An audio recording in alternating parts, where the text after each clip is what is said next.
A wealthy man, driven by ambition or despair, commits the unthinkable act of throwing his autistic daughter off a bridge.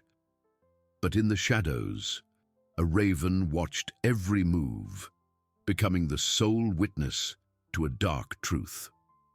Arthur Vance felt the cold wind whip his face as he walked away from the stone balustrade. Each step was heavy, yet at the same time, strangely light. The night's darkness swallowed the bridge and the river below, taking with it the echo of a scream he swore had been muffled by the roar of the current. He had done it. He had rid himself of it. The burden, the shame, the cost, the constant reminder of a life he didn't want. All of it now was submerged. His heart pounded erratically, a dull drum in his chest, but it wasn't from remorse. It was from adrenaline, from a perverse freedom he never imagined he'd feel. He took a deep breath, trying to clear his lungs of the heavy air of guilt that hadn't fully settled yet.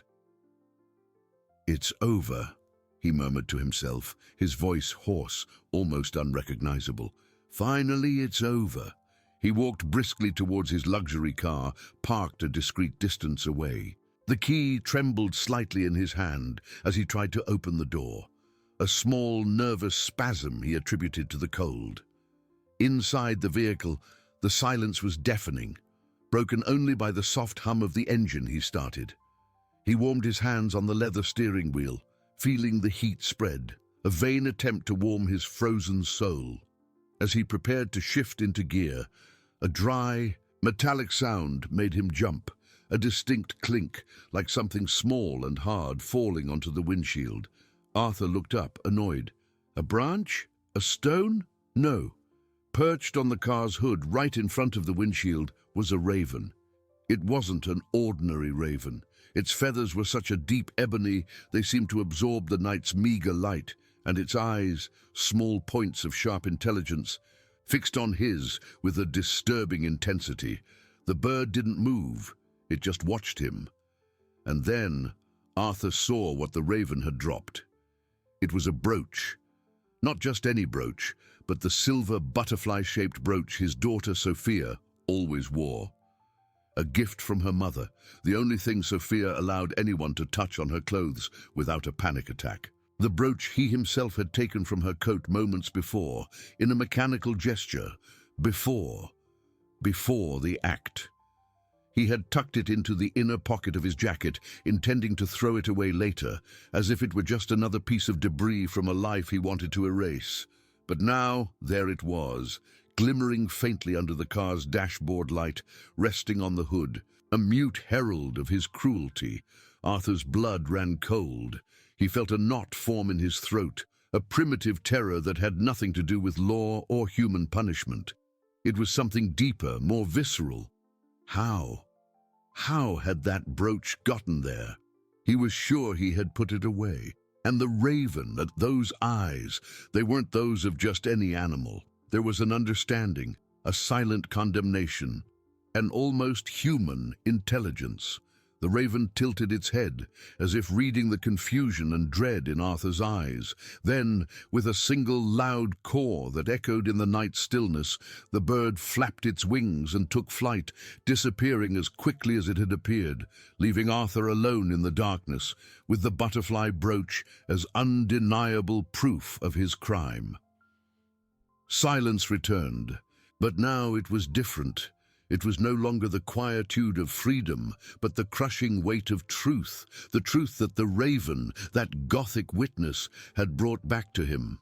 Sophia's brooch, proof that he wasn't free, proof that someone, or something, knew.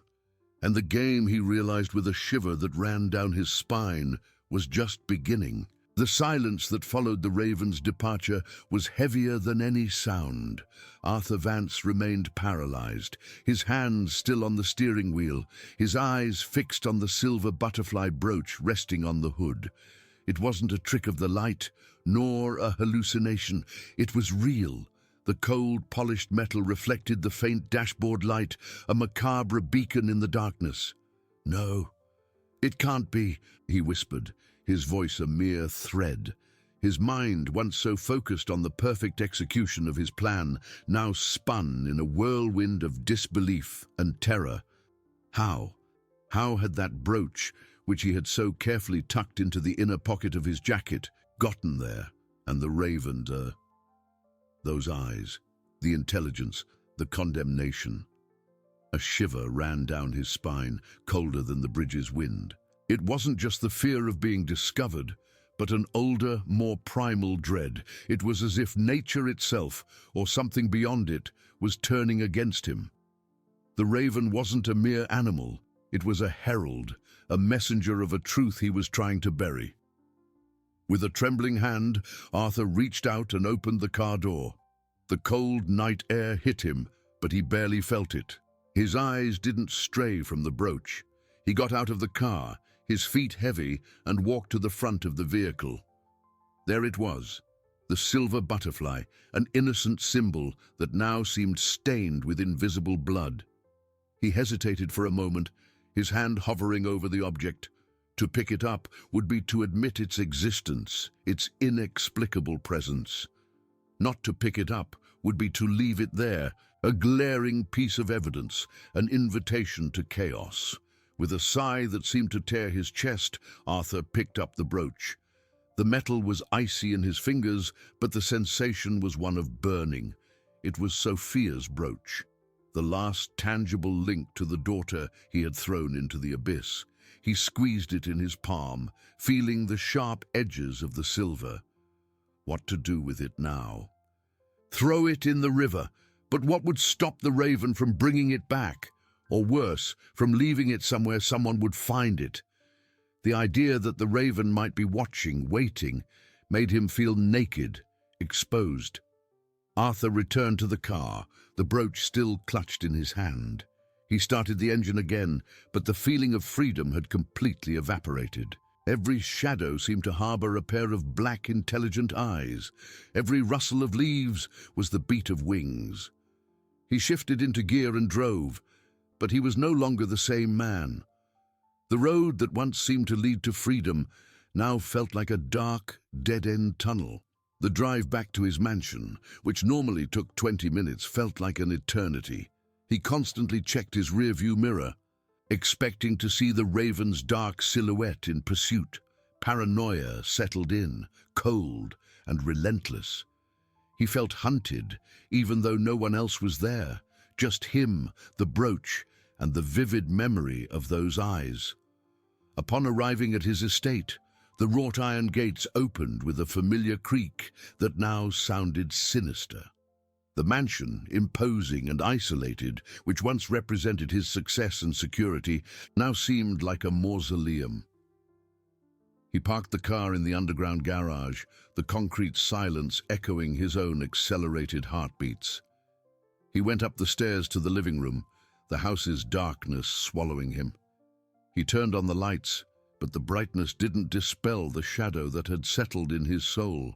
He walked to the fireplace, where a fire crackled softly, and opened his hand. The butterfly brooch shimmered, a small point of light and condemnation. "What do you want from me?" he murmured to the object as if it could respond. "What do you want?" The answer didn't come from the brooch, but from his own tormented mind. The raven wanted nothing from him, except perhaps the truth. And the truth, Arthur realized with a knot in his throat, was that he wasn't free. He never would be. The game had begun, and he was the prey. The brooch wasn't just evidence, it was a constant reminder, a curse the raven had cast upon him. He threw the brooch onto the marble coffee table where it rested, innocent and terrible. Arthur sank heavily onto the leather sofa, his head in his hands. The mansion's silence was broken only by the crackling of the fire and the echo of the raven's caw in his mind.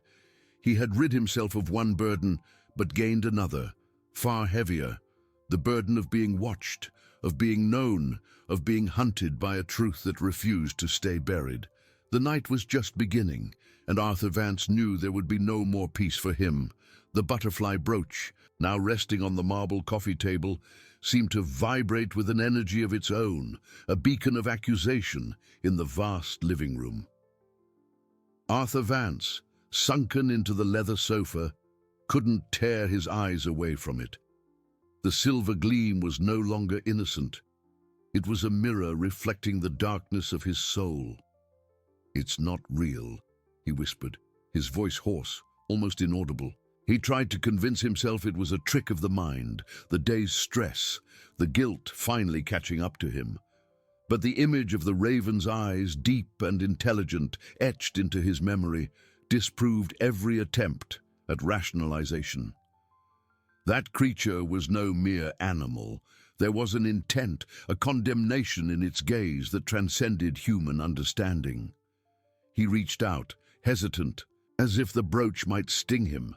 The object seemed to pulse, a small metallic heart beating in defiance. It was the last link to Sophia, the irrefutable proof of his crime, and now an instrument of his torture.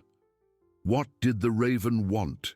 Justice, revenge, or merely to watch him crumble under the weight of his own cruelty? The mansion, once a sanctuary of luxury and privacy, had transformed into a cage. Every creak of the wood, every whisper of the wind outside was amplified, turning into a menacing sound.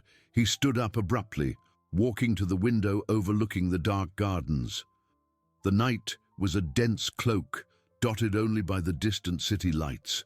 He pressed his face against the cold glass, searching for any sign, any shadow that might be the raven. Nothing, only the darkness, which seemed to watch him back. Paranoia began to infiltrate every fiber of his being. He imagined the raven perched in a tree in the garden, its eyes fixed on the window, waiting. Or perhaps it was on the roof, or even inside the house, hidden in the shadows, observing every move. The idea that he wasn't alone, that there was an omniscient witness to his act, was more terrifying than any human prison or judgment. His thoughts returned to Sophia, not to the daughter he had thrown from the bridge, but to the girl she had been. A child with big, curious eyes, who saw the world in a way he had never understood. The butterfly brooch, a gift from Sophia's mother, was one of the few objects she allowed anyone to touch. He remembered the feeling of the cold metal in his fingers when he took it from her coat moments before. The image, previously repressed, now erupted in his mind with brutal clarity. The dread in her eyes, the scream muffled by the fall, the sound of the water. He shook his head vigorously, trying to ward off the visions. "Stop," he murmured, closing his eyes tightly. "Stop."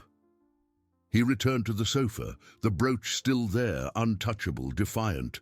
The temptation to pick it up and destroy it, to crush it, throw it in the fire, melt it until nothing remained, was overwhelming. But a voice in his head, the voice of fear, stopped him. What if the raven knew? What if destroying the brooch only provoked an even worse retaliation? He had no idea of that creature's capabilities, but he knew it was more than it seemed. Arthur felt a cold sweat trickle down his forehead. He had planned everything meticulously, every detail, every alibi. He believed freedom was within his grasp, that the burden had been removed. But the raven, with a simple brooch, had dismantled his illusion. He wasn't free. He was trapped, not by bars, but by an invisible web of guilt and surveillance. The night advanced slowly, each minute an eternity. Arthur Vance remained there, motionless, his eyes fixed on the butterfly brooch. The flame in the fireplace danced, casting ghostly shadows on the walls. He was a rich, powerful man, but at that moment he felt the most helpless of beings. The game had begun, and he was the prey, hunted not by men, but by a truth that refused to be buried, and by a winged herald that would not leave him in peace. The peace he so longed for had been replaced by a chilling and incessant terror. And he knew, with a dark certainty, that this was just the first night of his personal hell. What did the raven want? Justice? Revenge? Nothing. Stop! What if the raven knew he wasn't free? Arthur Vance's dark certainty deepened with each beat of his accelerated heart. The first night of his personal hell. The words echoed in his mind, more real than the luxury that surrounded him. The butterfly brooch, silver and harmless at first glance, was now the center of a universe of terror.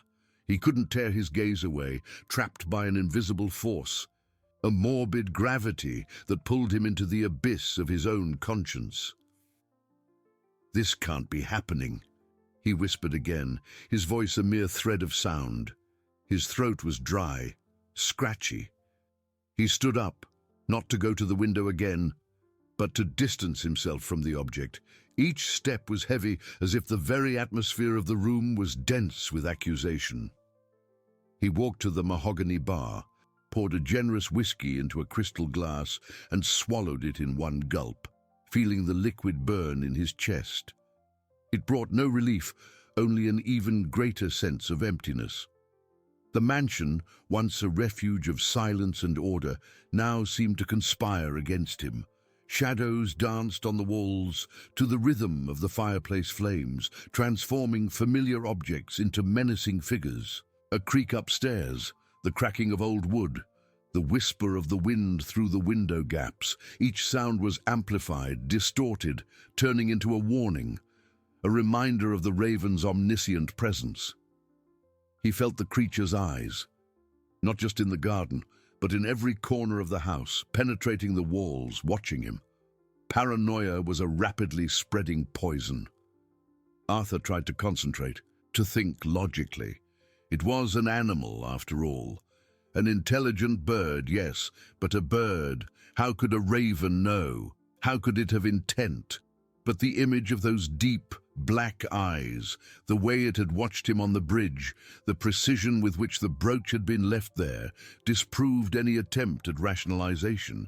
There was something more, something ancient and relentless in those eyes. He found himself pacing in circles in the vast living room, his hands clenching and unclenching, cold sweat trickling down the back of his neck. The brooch, even at a distance, seemed to radiate a feverish heat, an energy that both called to him and repelled him. The temptation to pick it up, to crush it, to throw it in the fire and watch its ashes disappear was almost unbearable. But the fear of what the raven would do if he dared to touch the evidence was even greater. He didn't know what to expect, and this uncertainty was the worst torture. His thoughts returned to Sophia. Her memory, previously conveniently buried under layers of denial and justification, now emerged with painful clarity. She wasn't the difficult child he had convinced himself she was, but the fragile girl with frightened eyes whom he had pushed into the darkness. The butterfly brooch, a symbol of delicacy and transformation, was a gift from her mother, the only person who had truly seen her, and now it was his condemnation. Arthur stopped abruptly before a Venetian mirror. His reflection was that of an aged man with bloodshot eyes and an expression of terror. He barely recognized himself. The powerful and unshakable man he had always been had vanished, replaced by a trembling husk of fear. "There's nowhere to go," he murmured to his reflection, his voice choked. The mansion, once his castle, had become his prison. The night, which should have brought relief, had turned into an eternity of vigil. He was trapped, not by bars, but by an invisible web of guilt and surveillance. The raven didn't need to be physically present. Its shadow loomed over everything, and its eyes, he knew, were everywhere. He returned to the sofa, exhausted but unable to rest. The butterfly brooch remained there, a silver beacon in the darkness of his soul, and he knew with a dark certainty that this was just the first night of his personal hell, and that dawn, if it ever came, would not bring an end to his agony. On the contrary, it seemed that with each passing minute, the raven's game was only just beginning. It was an animal, after all. But the fear... He barely recognized himself. Suddenly, a sound. Not a creak from the house nor the wind. It was a distant, yet unmistakable caw, coming from somewhere in the garden. Arthur froze, his heart pounding erratically against his ribs. He hadn't seen it, but the raven was there. It was watching, and the sound, though brief, was a promise that the game would continue, and that the herald of truth would not let him forget. The millionaire closed his eyes, wishing the darkness would swallow him, but he knew that not even death would free him from that gaze. Arthur Vance opened his eyes, but the darkness hadn't swallowed him. Instead, a pale grey light seeped through the heavy curtain gaps, announcing a dawn that brought no relief, only a new phase of his torment. His body was stiff, his muscles aching from a night spent in tense vigil on the sofa. His throat was scratchy, his mouth dry as a desert. Each heartbeat echoed in his ears, a macabre drum beating the rhythm of his agony. His eyes, bloodshot and heavy with exhaustion, immediately fixed on the butterfly brooch. It was still there, untouched, in the center of the ebony coffee table. In the faint morning light, the silver metal seemed even colder, more inert. But to Arthur, it radiated a chilling and accusatory energy. It was a beacon of his guilt, irrefutable proof that defied any attempt at denial. "It's just a brooch," he tried to whisper, but his voice failed, a mere breath. A bird, an accident. But the words lacked force, lacked conviction. The image of the raven, its black, penetrating eyes, the cold intelligence that seemed to emanate from them, disproved any rationalization. It wasn't an accident. It was a message, a sentence. With a Herculean effort, Arthur managed to stand. His legs trembled and a wave of dizziness hit him, forcing him to lean on the back of the sofa. The room's luxury, once a symbol of his success and power, now felt suffocating, a gilded cage. He dragged himself to the bathroom, the sight of his reflection in the mirror almost making him recoil. The man staring back was a stranger, his face pale and lined, his beard unshaven, his eyes deep-set and red, marked by a terror he couldn't disguise. The millionaire, Arthur Vance, the man of steel, had unraveled in one night. He tried to follow his morning routine, a hot bath, hoping to wash away the filth from his soul. But the water ran cold on his skin, bringing no solace. He put on a silk robe, went downstairs. The mansion was silent. The staff hadn't arrived yet. It was the loneliest hour of the day, and the solitude amplified the echo of his thoughts. In the kitchen, he tried to make coffee, but his hands trembled so much he almost dropped the coffee maker. The strong aroma couldn't awaken his dulled senses. He sat at the breakfast nook table, the steaming cup untouched before him. Every creak of the house, every whisper of the wind outside, was a warning. He looked at the windows, expecting to see the raven's dark silhouette, its eyes fixed on him. Paranoia was a thick veil covering his vision, distorting reality. The phone rang, a jarring sound that made him jump. It was his assistant, reminding him of an important meeting. Arthur picked up the receiver, but his mind was blank. "Arthur, is everything all right?" His assistant Mark's voice sounded worried. "You sound like you haven't slept." I'm fine, Mark," Arthur stammered, his voice hoarse. "Just a difficult night. Cancel everything. I need a day. Say I'm indisposed." "Indisposed?" "Mr. Vance, the meeting with the investors is crucial. Can we reschedule for the afternoon?" "No," Arthur replied, with a ferocity that surprised him. "Cancel everything. Indefinitely. I'll call when I'm ready." He hung up before Mark could protest. Silence returned, heavier than before. The idea of going out, of facing the outside world, was unbearable. The mansion, once his prison, now seemed his only refuge, however terrifying it was. At least there he could try to control what he saw, what he heard. But the truth was, he controlled nothing. That brooch, that raven, had stolen his control, his peace, his sanity. He returned to the living room, his eyes again drawn to the silver object. The morning sun, now stronger, illuminated the brooch. making it shine with an almost ethereal light. It was no longer just an object. It was a portal to the abyss, a constant reminder of Sophia, of the bridge, of the heinous act. A distant, almost inaudible caw came from outside. Arthur froze. He didn't see it, but he knew it was there. The raven didn't need to be in sight to exert its power. Its presence was a constant shadow, an invisible threat that permeated every inch of the mansion. Arthur Vance sank back into the sofa, exhaustion weighing on him like a shroud. The night had been merely the prelude. The day, he realized with a chilling terror, would be the continuation. The raven's game had no pauses, no truce. And he, Arthur, was trapped in it, not knowing the rules, not seeing the way out, only feeling the crushing weight of the truth that the herald of darkness had brought to his door. The agony was only just beginning. Arthur Vance, with a clouded mind and heavy body, dragged himself off the sofa. The morning light, which once promised a new beginning, now seemed only to illuminate the extent of his misery.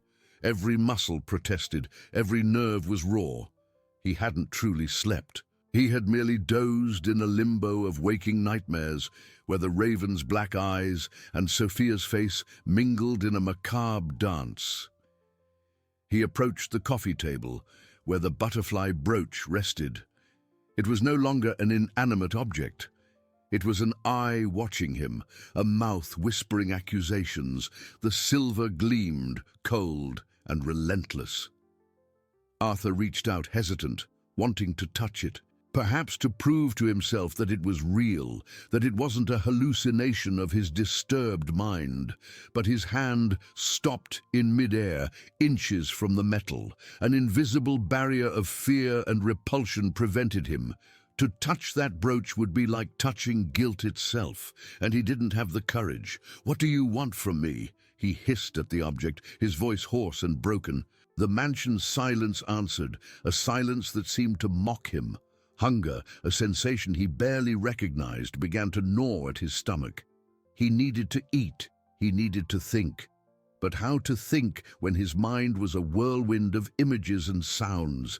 The bridge, the push, Sophia's silent scream, the raven's caw, everything repeated in an infernal loop. He walked to the kitchen, an automaton. He opened the refrigerator, but the sight of food was nauseating. He grabbed a bottle of cold water and drank it in large gulps, trying to quench the dryness in his throat and the burning in his chest. His eyes wandered to the kitchen window, which overlooked the vast garden. The grass was dewy, the flowers bloomed in vibrant colors, but to Arthur, everything seemed gray, lifeless. He searched, instinctively, for the dark silhouette. Nothing. But the absence brought no relief, only intensified the feeling that the raven was there, somewhere, watching him unseen. The sun climbed in the sky, and with it, the routine of the outside world began to invade his bubble of despair. The distant sound of a neighbor's lawnmower, a dog's bark, the hum of a passing car on the street. Each sound was an intrusion, a reminder that life went on, oblivious to his personal hell. He sat at the breakfast nook table, his head in his hands. The idea of facing the day, of feigning normality, was unbearable. How could he go to a business meeting, discuss profits and investments, when his soul was in pieces? He had cancelled everything with Mark, but the guilt for his professional irresponsibility was just another grain of sand in the mountain of his suffering. Suddenly, a sound, not a caw, but a soft tapping on the living room window. Arthur leaped from his chair, his heart pounding. He rushed back to the living room, his eyes fixed on the window. There it was, the raven, perched on the outer sill, its head tilted, its black eyes fixed on him. There was no aggression, only a cold intelligence and infinite patience. Arthur recoiled a step, then another. The raven didn't move, it just continued to observe him, as if evaluating every fiber of his being. The creature seemed to know everything, and not just to know, but to judge. "Go away!" Arthur shouted, his voice choked, him pointing a trembling finger. "Leave me alone!" The raven blinked slowly, as if the plea were a mere insignificant noise. Then, with a graceful movement, it spread its wings and flew away, disappearing among the garden trees. Arthur collapsed onto the sofa, gasping, his body trembling uncontrollably. The sight of the raven, the confirmation of its presence, had been more devastating than the night's uncertainty. He wasn't mad. The raven was real. Its vigilance was real. And the game, he realized with a shiver that ran down his spine, was far from over. With each escape, each appearance, the raven tightened the knot in his throat, reminding him that there was no escape, no forgiveness. The agony was only just beginning, and the raven was his executioner, patient and relentless. He wasn't mad. The raven was real. Its vigilance was real. He remained there, huddled, for a time he couldn't measure. Minutes, hours, time had lost its meaning, becoming an indistinct mass of terror and guilt. His eyes, still fixed on the window where the raven had disappeared, began to see shadows, to project the dark silhouette into every corner of the room. The mansion, once a sanctuary, was now a labyrinth of his own mind, where every echo and every creak were amplified into accusatory whispers. Hunger and thirst were replaced by a constant nausea. He needed to get rid of the brooch. He needed to. It was the only way to break the cycle, to perhaps, just perhaps, reclaim a fragment of his sanity. With desperate determination, Arthur stood up again, his legs shaky, and staggered to the coffee table. The butterfly brooch seemed to glow with a light of its own, almost pulsing. Arthur reached out, this time with the intention of picking it up, of crushing it, of throwing it into the fire, of making it disappear forever. His fingers brushed the cold metal. The instant he touched it, a shockwave ran through his arm. It wasn't just the cold of the metal, it was a sensation of repulsion, of contamination. He felt as if Sophia's essence and the guilt of his crime was imbued in the object. He picked it up, his fingers trembling so much he almost dropped it. The silver butterfly seemed to weigh a ton in his palm. "This is nothing," he murmured, trying to convince himself. "It's just a piece of metal, a child's toy." But the voice in his head, the voice of his conscience, screamed louder. "It's the evidence. It's her memory. It's your condemnation." Arthur squeezed the brooch tightly, its sharp edges digging into his skin. He looked around the room, searching for a place to dispose of it. The fireplace, the toilet, the trash. None seemed sufficient. The raven had brought the brooch to him, and it seemed the brooch wouldn't let him go. Suddenly, a sound. It didn't come from outside. It came from inside the mansion, a muffled yet unmistakable caw coming from upstairs. Arthur froze. His eyes widened. The raven was inside. His house. Impossible. He had locked all the doors and windows. He dropped the brooch, which fell with a soft clink onto the ebony table. The sound of the caw repeated, this time louder, closer. It seemed to come from the main hallway near the stairs. "No," Arthur whispered, terror chilling his veins. "It can't be." He went up the stairs one step at a time, each step a monumental effort. His heart pounded erratically in his chest, a war drum announcing his imminent defeat. The hallway was dark, the heavy curtains blocking the morning light. The caw came again, now clearly from Sophia's room. He hadn't entered there since the day before, since she was gone. He had sealed that room in his mind, a tomb for the memories he wanted to bury. Arthur stopped at the bedroom door, his hand trembling on the cold doorknob. He hesitated. What would he find inside? The raven, or something worse? The image of Sophia sitting on her bed playing with her toys floated in his mind. He had taken her from all of it. He had taken her from life. With a trembling sigh, he turned the doorknob and pushed the door open. The room was dark, the gloom revealing only the familiar outlines of the furniture. The scent of lavender, the soft perfume Sophia loved so much, still lingered in the air. There was no raven. Arthur stepped inside, his eyes sweeping the room. There was no sign of the creature. Was he imagining things? Was his mind finally giving way? Then he saw. In the center of the soft rug, where Sophia used to sit and draw, there was something, a small object. Arthur approached, his heart pounding. It was one of Sophia's drawings, a simple drawing made with crayons of a butterfly, the same butterfly as on the brooch. But it wasn't just the drawing. On top of it, carefully placed, was a single black feather, shiny and silky. Arthur picked up the feather, his fingers trembling. It was unmistakably a raven's feather. The caw he had heard wasn't a sound. It was a warning, a delivery. The raven wasn't in the room. It had left something in the room. He looked at the drawing, then at the feather. Sophia's butterfly, the raven's feather. The connection was undeniable, brutal. The raven wasn't just tormenting him, it was guiding him, forcing him to revisit what he had destroyed. Arthur fell to his knees, the drawing and the feather still in his hands. Tears, which he thought had dried, began to stream down his face, hot and bitter.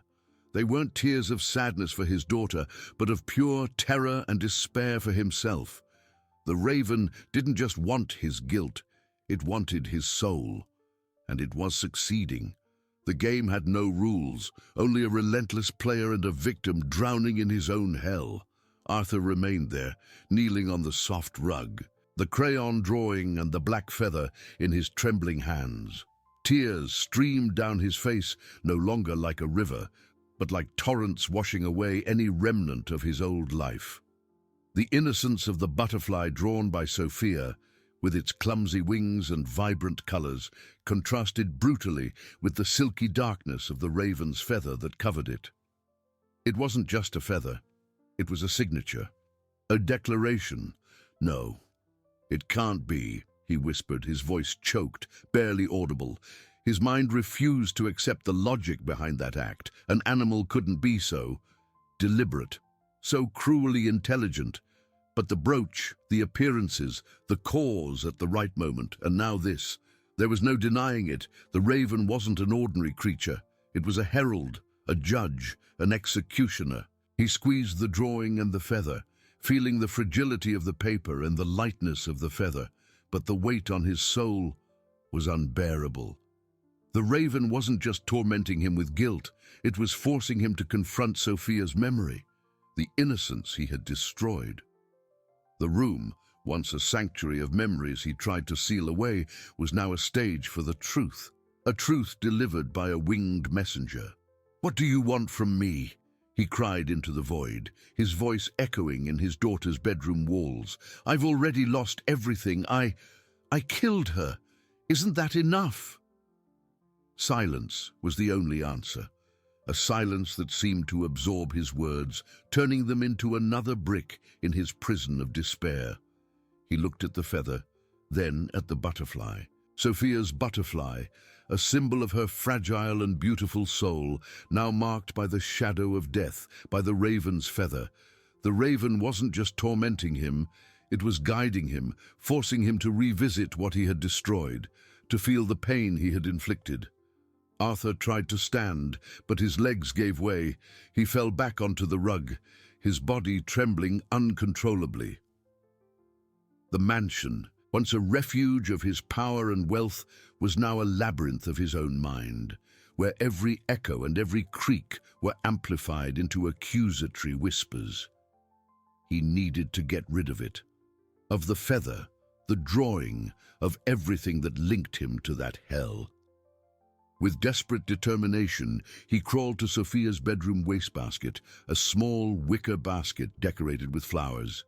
He reached out, intending to throw everything away, to erase the evidence, to deny reality. But his fingers hesitated. He couldn't. It was as if an invisible force prevented him, an insurmountable barrier. The feather and the drawing seemed glued to his hands, an extension of his own guilt. "I can't," he murmured, his voice broken. "I can't." He dragged himself back to the center of the room, his gaze fixed on the drawing. Sophia's butterfly. He had thrown her away like an unwanted object, and now her memory, her essence, was being returned to him, piece by piece, by the raven. With each moment, with each new delivery from the raven, Arthur's sanity disintegrated a little more. He wasn't just being punished, he was being deconstructed, and it was succeeding. He remained there, huddled on his daughter's bedroom floor, the drawing and the feather still in his hands. Tears, which he thought had dried, began to stream down his face again, hot and bitter. And it was succeeding. The game had no rules, only a relentless player and a victim drowning in his own hell without hope of redemption. With each breath, Arthur felt the knot in his throat tighten, the air becoming rarefied. He was trapped, and the raven was his executioner, patient and relentless, guiding him to an abyss from which there would be no return. The inability to get rid of the drawing and the feather was the final proof of his defeat. His fingers, once strong and decisive, were now mere trembling appendages, incapable of obeying his own will. The weight of those two small things in his hands was greater than any fortune he had ever possessed. It was the weight of a life, of a soul, and of his own condemnation. "No," he repeated, his voice almost a whimper. "This isn't real. It's my mind. I'm going mad." But every fiber of his being knew it was real. The raven, with its gothic intelligence and its omnipresent presence, was as real as the air he could barely breathe. He crawled, still on his knees, closer to Sophia's bed. Her room, once a space he avoided, now pulled him in, a vortex of memories and accusations. His eyes swept the room, searching for something, anything, that could refute the truth the raven was mercilessly unraveling. Then he saw. On a small bookshelf beside the bed, nestled among teddy bears and children's books, there was a notebook. Not an ordinary notebook, but one with a fabric cover, embroidered with small flowers and, yes, butterflies. It was Sophia's diary. He had never paid much attention to it. Sophia didn't write much, but she liked to draw and glue things she found. An invisible yet powerful force propelled him.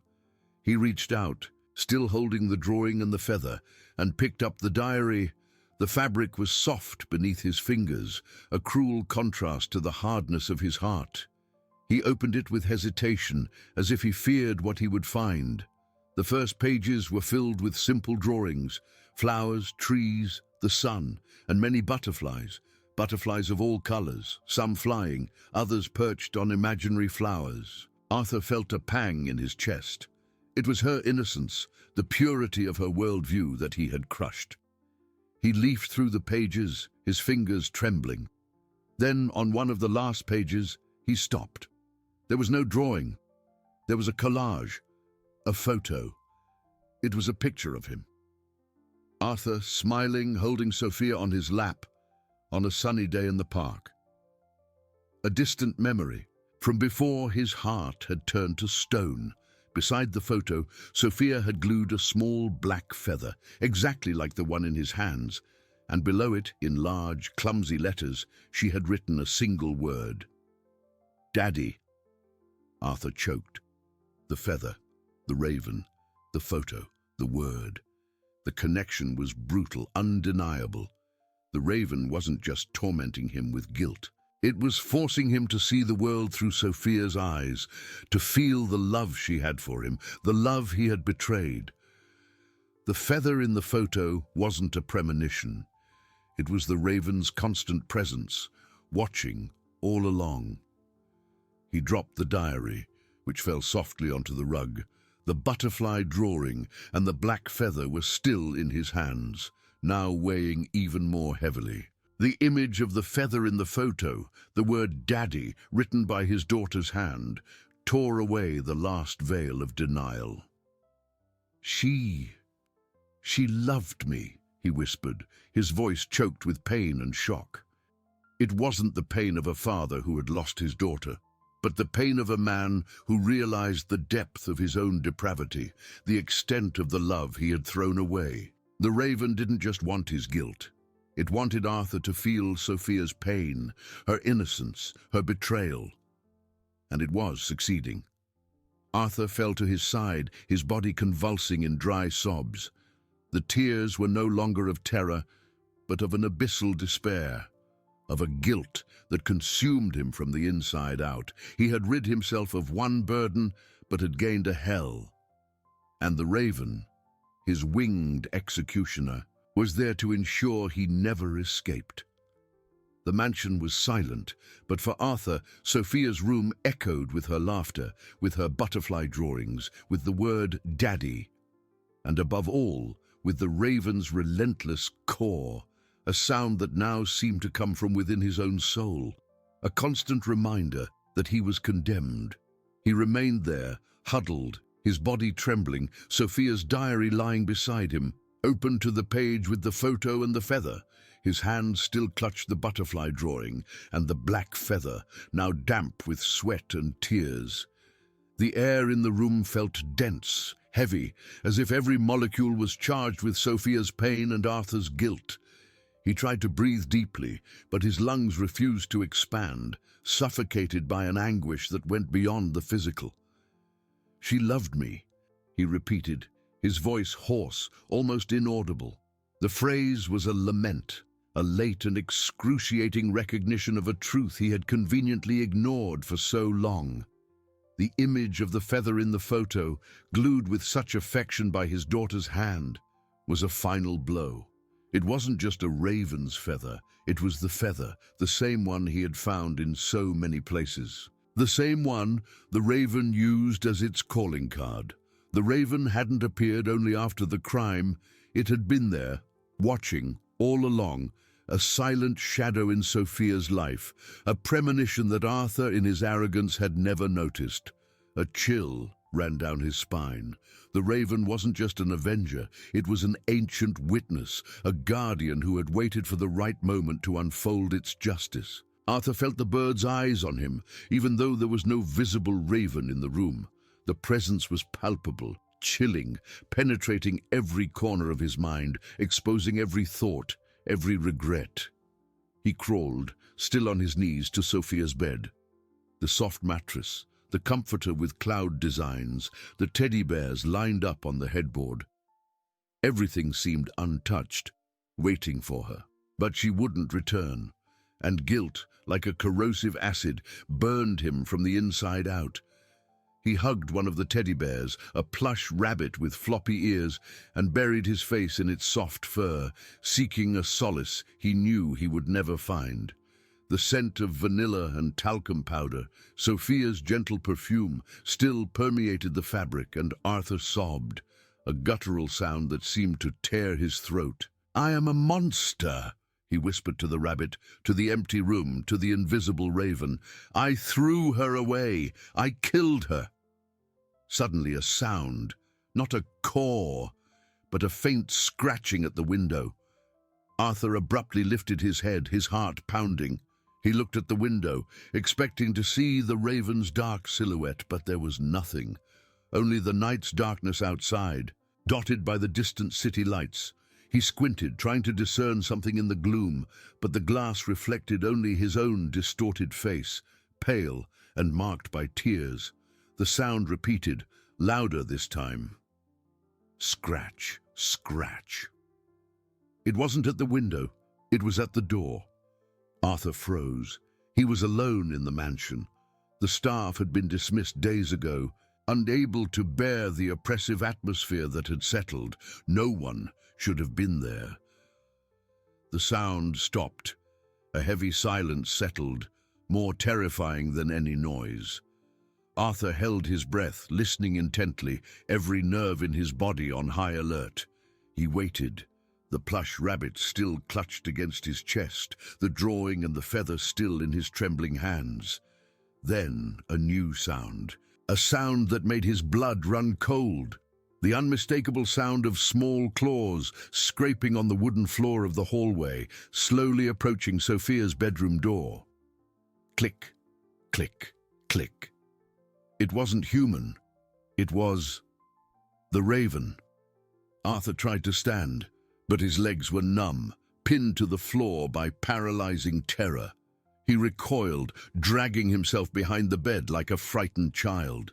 The sound of the claws stopped right in front of the door, a deafening silence, then a caw, loud, clear, resonant. It didn't come from outside nor from his mind. It came from behind the door, and Arthur knew the Raven wasn't just tormenting him from afar. It had entered. It was in the mansion. It was there on the other side of the door, ready for its next delivery, and for the next step in its relentless condemnation. The game was far from over. In fact, it was only just beginning to move into its final phase, an inevitable confrontation that Arthur knew he couldn't win. He was the prey, and the Raven, the predator, had finally cornered its victim in its own lair. The silence after the caw was deafening, broken only by the frantic pounding of Arthur's heart in his ears. He was huddled behind Sophia's bed, the plush rabbit still clutched against his chest, the butterfly drawing and the black feather damp in his hands. His eyes were fixed on the wooden door, awaiting the inevitable. A slow, agonizing creak cut through the air. The doorknob turned. The door opened, not with a violent shove, but with a deliberate softness, as if being opened by an invisible, patient hand. A crack of darkness revealed itself, and then the unmistakable silhouette. The Raven. It didn't fly in. It walked in, with a somber dignity, its claws click-clack on the polished wooden floor of the hallway before stepping onto the soft bedroom rug. Its eyes, two onyx beads, swept the room, seemingly ignoring Arthur for a moment, absorbing the atmosphere of innocence and pain that permeated the place.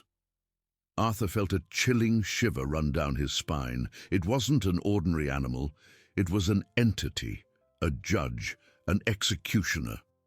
The Raven stopped in the center of the room, a few feet from the bed, and turned its head, fixing its penetrating gaze on Arthur, who was breathless, paralyzed by terror. In its beak, the Raven held something small, dark and damp. Arthur squinted, trying to discern the object in the gloom, but the darkness seemed to thicken around the creature. The Raven took another step, then another, approaching the bed. With a smooth and precise movement, it deposited the object on the floor, right beside Sophia's diary that Arthur had dropped. Then it took a small hop backward, as if presenting its delivery. Arthur, with a superhuman effort, forced himself to look.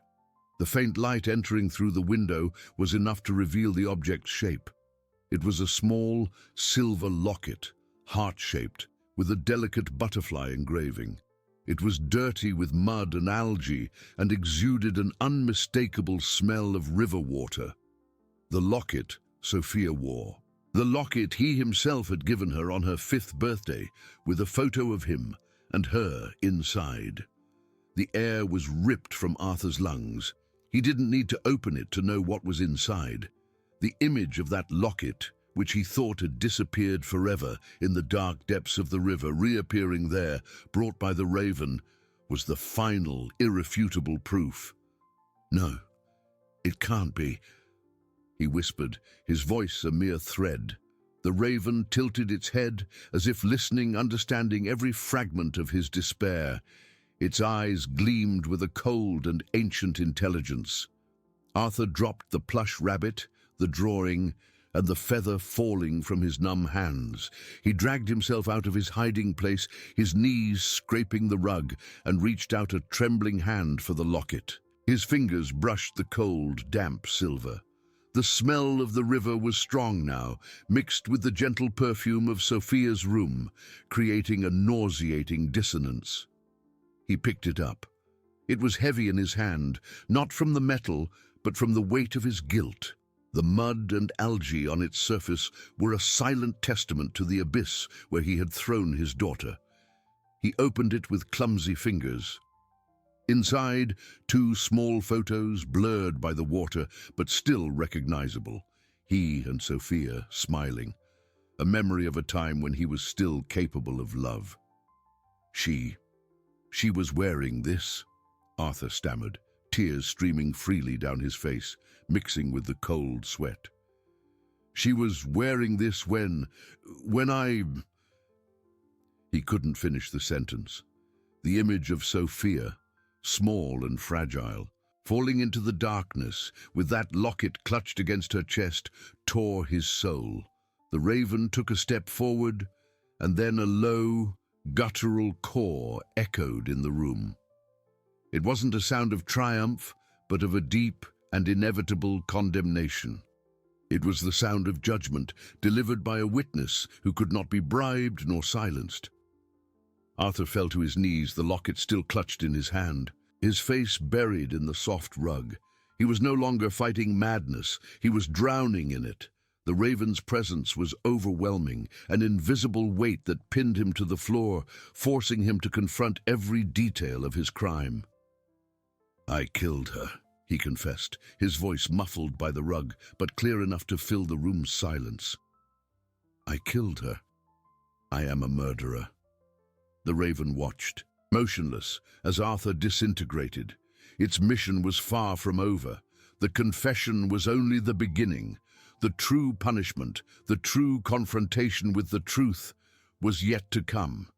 And the raven, the herald of justice, was there to ensure Arthur had nowhere to run, not even within his own mind. The mansion, once a sanctuary of luxury and secrets, had become a prison, and Sophia's room, a courtroom where the only possible verdict was guilt. The raven, with its chilling gaze, was the judge, the jury, and the executioner, and Arthur, the cornered prey, finally accepted his fate. The doorknob turned. The raven. It didn't fly in. It wasn't an ordinary animal. No. He picked it up, he and Sophia smiling. "I killed her. I am a murderer." Arthur didn't move. He remained there, prostrate, his body trembling in uncontrollable spasms. The words, "I am a murderer," reverberated in his mind, echoing on the room's walls, amplified by the oppressive silence. He smelled the river, the mud, death, mixed with Sophia's sweet vanilla perfume, a combination that tore at his sanity. The raven took another step, then another, slowly circling the fallen man. There was no haste in its movements, only a relentless certainty. Its onyx eyes showed no anger, only a cold and ancient wisdom.